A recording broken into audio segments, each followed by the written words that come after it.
Hello, everyone, and welcome back to Horror Stories.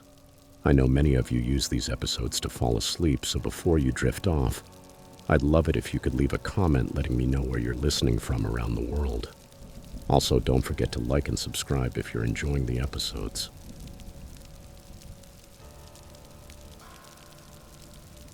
Story 1.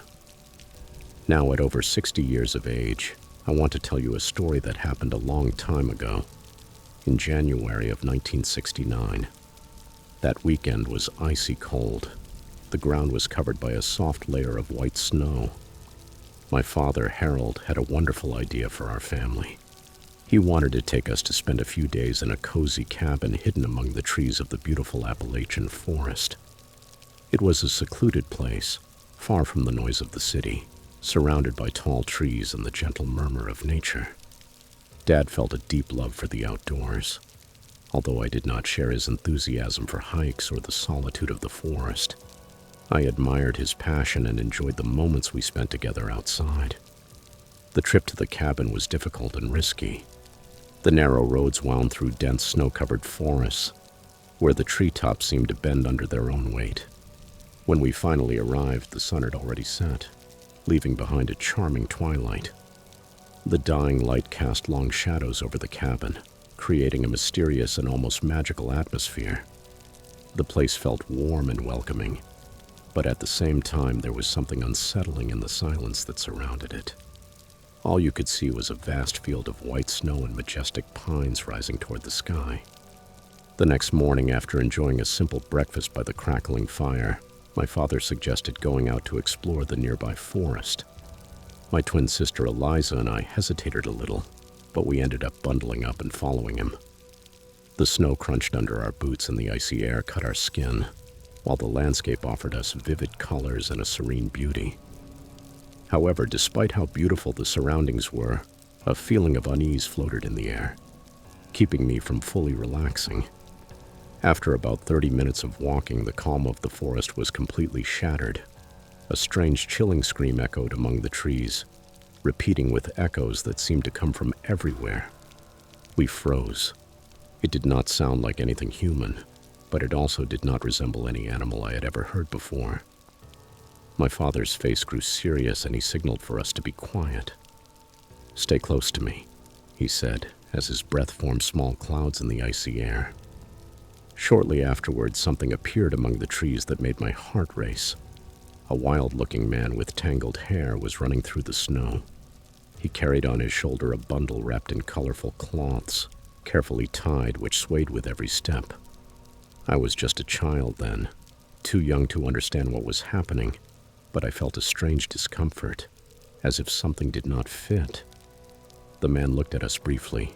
His eyes were bulging, filled with a disturbing energy, and then he disappeared into the thickness of the forest. "It's time to go back," my father said in a firm, controlled voice. We started back while he looked over his shoulder from time to time, as if he feared something might be following us. When we arrived, a strong snowstorm had begun. Large flakes were falling without stopping, and the wind blew fiercely among the trees, making the entire forest howl. We were grateful for the warmth of the cabin, but the feeling of unease was still there.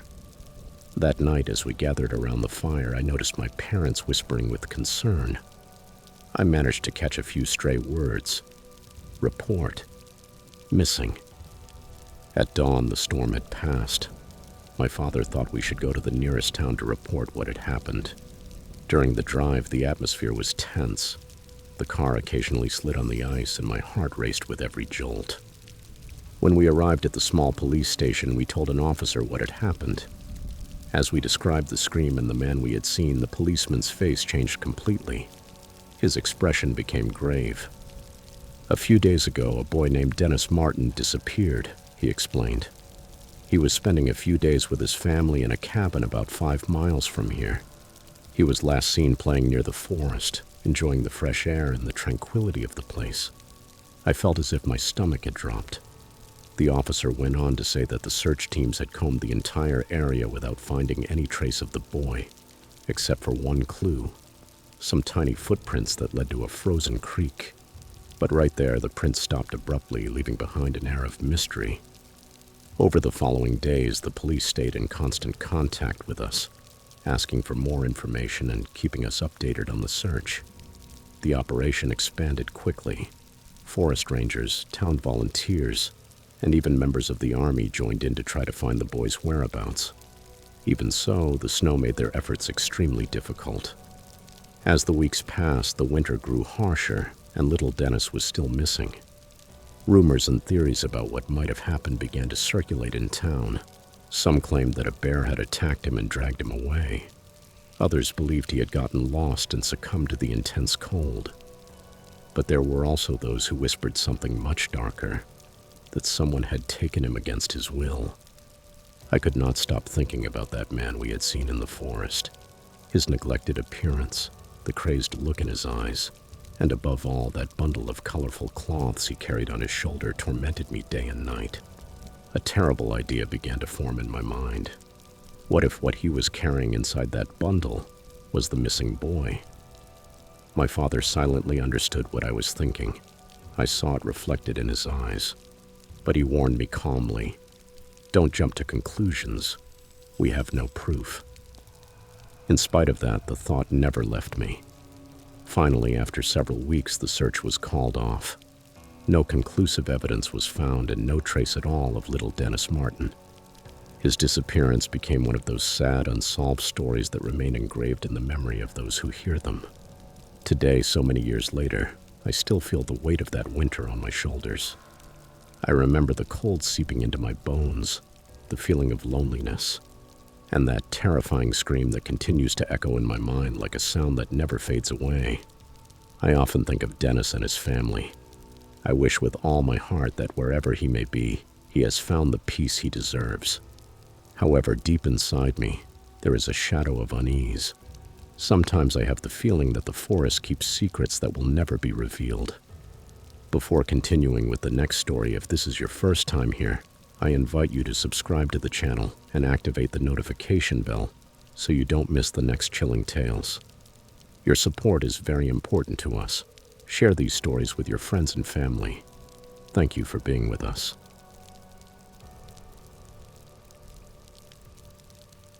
Story 2. I have always felt a deep love for the solitude of the wild forest. There is something magical about venturing into the embrace of nature, where everything is pure, untamed, and the silence seems to have a life of its own. Now I am 18 years old, but it was last year in 2023 when I decided that the time had come to go on my first solo trip, to spend a night camping completely alone. I live in Northern California, a region of stunning snowy landscapes, and I already had the perfect trail in mind. It was one my father had shown me years before, a path not marked on most maps, quiet, remote, and far from any patrol or human presence. I had walked that route dozens of times, but this time it would be different. I was not just going to hike. I would step off the trail, set up my camp, and sleep completely alone among the snow-covered trees. For me, it was a kind of rite of passage, the ultimate proof that I was no longer a child. My father dropped me off at the starting point early in the morning. The icy air bit at my face as I adjusted my backpack, loaded with everything I needed: gear, food, a small propane stove, and 3 knives. I wasn't planning on taking any chances with cougars or any other animal that might be wandering around. The snow crunched under my boots as I waved goodbye and headed into the forest. The landscape was overwhelming. The trees, covered in thick layers of snow, stood in an almost sacred silence. Only the occasional caw of a crow and the steady rhythm of my steps on the snow could be heard. When I finally reached the place I had chosen to camp, I felt that mix of exhaustion and euphoria that only a long trek can bring. I cleared a small opening, set up my tent, and after preparing a hot meal on the stove, I crawled into my sleeping bag. From there, I watched the stars twinkling above the treetops, shining with a cold, distant glow. The air was freezing, but I was well prepared. With all my layers of clothing and the warmth of my gear, I felt comfortable, at peace. Everything seemed perfect. But peace is sometimes fragile. I woke up suddenly in the middle of the night. At first I thought it was one of those jolts that yank you out of sleep for no apparent reason. I stayed still inside the sleeping bag, letting my ears adjust to the silence. It was so deep that I could hear my own heartbeat. Then I heard it, a faint crunch in the snow far too close. My body tensed instantly. I thought it might be a fox or a deer. They are common animals in the area, so I was not too worried. I was planning to make some noise to scare it off and go back to sleep. But then there were two firm, heavy, deliberate steps. Human steps. My stomach turned to ice. No one else was supposed to be there. That trail was almost unknown, and I was very far from the main path. I held my breath and reached for the hunting knife I had left next to me, gripping it so tightly that my knuckles went white. The footsteps did not head straight toward my tent, but slowly circled it, calmly, as if that presence wanted to make sure I knew it was there. And then the sound began, a deep guttural humming. It wasn't a melody, but a long, rough murmur, as if it came from a dry or damaged throat. It was not the distracted humming of someone who is happy. It was something distorted, unnatural. Terror paralyzed me. My mind searched for explanations. Could it be some deranged hiker? A ranger trying to scare me for camping outside the designated areas? The humming went on, circling the tent, rising and falling in tone like a broken melody. Time became elastic. I had no idea whether seconds or minutes were passing. Every part of me screamed not to move, not even to breathe. And suddenly, silence. Not even the sounds of the forest. Only emptiness, a crushing stillness that pressed down on my chest. I thought maybe it had gone away. I began to relax my muscles, until I heard it. Scratching coming from a tree very close to my tent. They were long, slow sounds like something sharp tearing at the bark. My mind started imagining horrible things, but I didn't have the courage to open the zipper and look. Then, without warning, everything exploded into movement. Whatever was there took off running, crashing through the undergrowth at a wild speed. The snow broke under its weight, the branches cracked, and then, once again, absolute silence. I did not sleep for the rest of the night. I stayed seated, the knife in my hands, my eyes fixed on the entrance of the tent, listening for even the slightest noise. But there was nothing else. No footsteps. No humming. No scratching. Only the suffocating silence of the snow-covered forest. When the first rays of dawn filtered through the trees, I forced myself to move. Every muscle ached and my head was dazed from lack of sleep. I slowly slid open the zipper of the fly, knife in hand, and stepped out. The first thing I saw was the tree, the same tree from which the noise had come. Its bark was full of deep, irregular grooves, as if something had clawed at it or cut it with a blade. At the base there was a dark, thick stain, too dense to be blood, but with a nauseating stench like rot. I did not stay to investigate. I packed everything up clumsily, shoving things into my backpack however I could. I had only one idea in mind: to get out of there as soon as possible. The way back was a nightmare. Every crunch of the snow under my feet made me jump. I walked with the knife ready, trembling, while I constantly looked over my shoulder. I felt like something could appear at any moment, but I didn't see anyone. I was completely alone. When I finally reached the main path, I slumped against a tree and dialed my father's number. He answered on the first ring. An hour later, he was there in his truck. I didn't tell him everything right away. I just said that something had scared me near the tent. But when we got home, I told him every detail. He believed me. I saw it on his face. Still, what could we do? Report what exactly? That I had camped in a forbidden spot and heard something strange. Sometimes when the night becomes very quiet, I hear that humming in my head again. That deep, rough sound, more animal than human. And I wonder if it really was a person or if it was something else. And above all, I wonder if the next time someone hears it, they will be just as lucky to be able to walk away.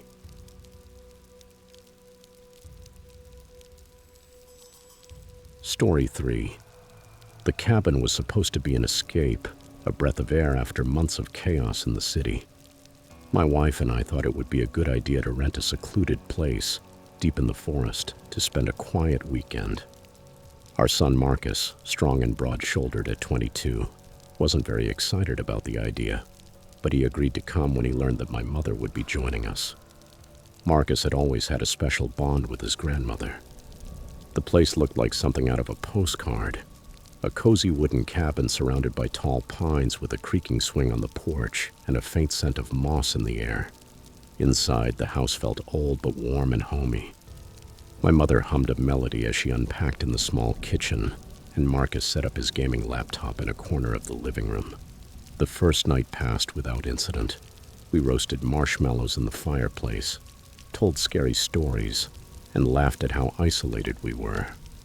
No neighbors for miles, the rental ad had said. At that moment, it sounded like a blessing.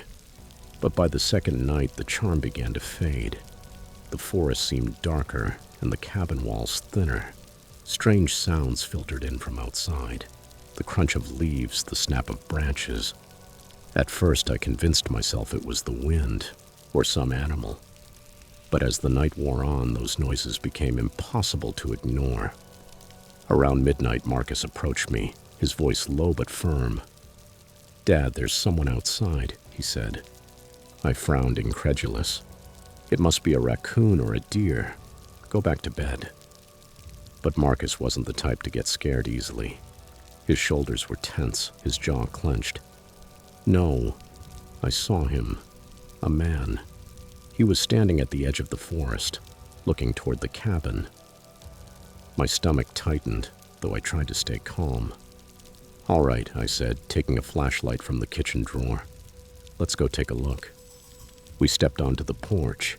The air was cold and heavy, and the beam of the flashlight swept across the clearing in front of us, illuminating only shadows. The forest remained utterly silent, as if holding its breath. "There," Marcus whispered, pointing to a dark spot among the trees.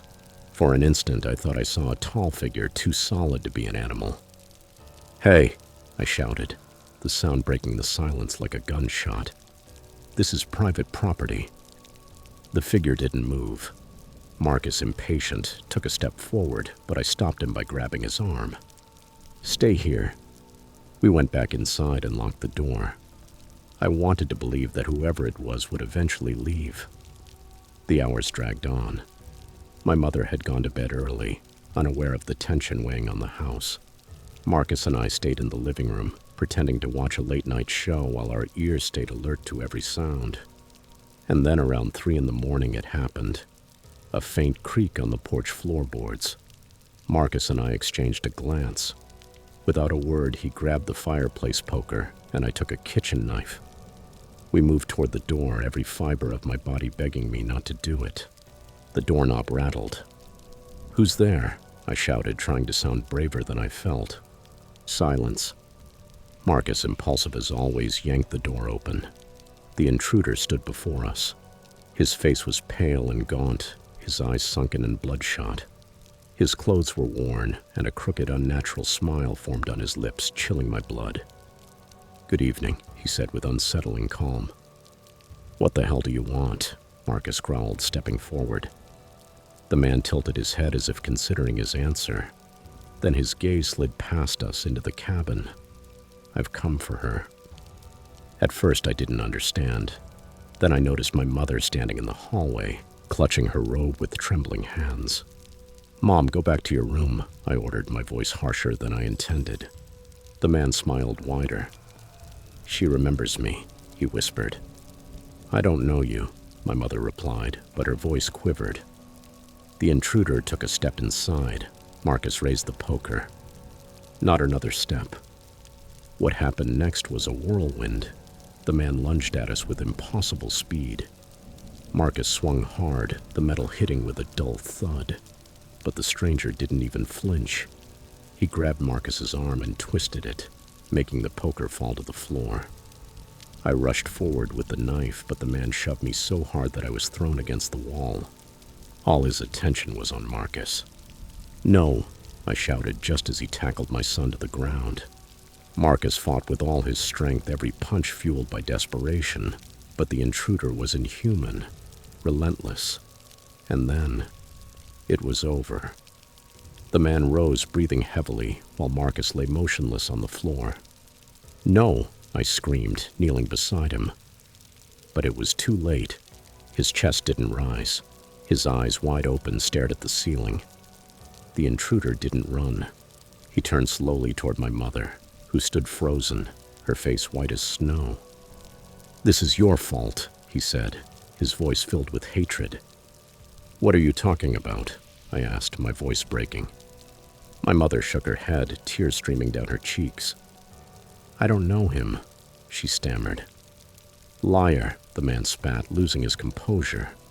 "You let me rot." Then I understood. My mother had always been private about her past, but over the years she had mentioned fragments, an abusive relationship, a man she fled from decades ago. Could it be him? Before I could react, the stranger grabbed her arm and started dragging her toward the door. I lunged at him, but he struck me with a single blow, sending me to the floor. "Don't follow us," he said coldly, "or you'll end up like him." And he took her. I watched them disappear among the trees, swallowed by the darkness. When the police arrived at dawn, they found me sitting on the porch, Marcus's body covered with a blanket. I told them everything that had happened, every detail, but there were no clues. My mother and the man had vanished. To this day, I don't know what became of her. Sometimes I think she left willingly, dragged by a guilt she never confessed. Other nights I believe she's still out there, prisoner of that ghost from the past. The only thing I know for sure is this: the forest wasn't an escape. It was a trap, a place where forgotten sins came back to claim their price and took everything.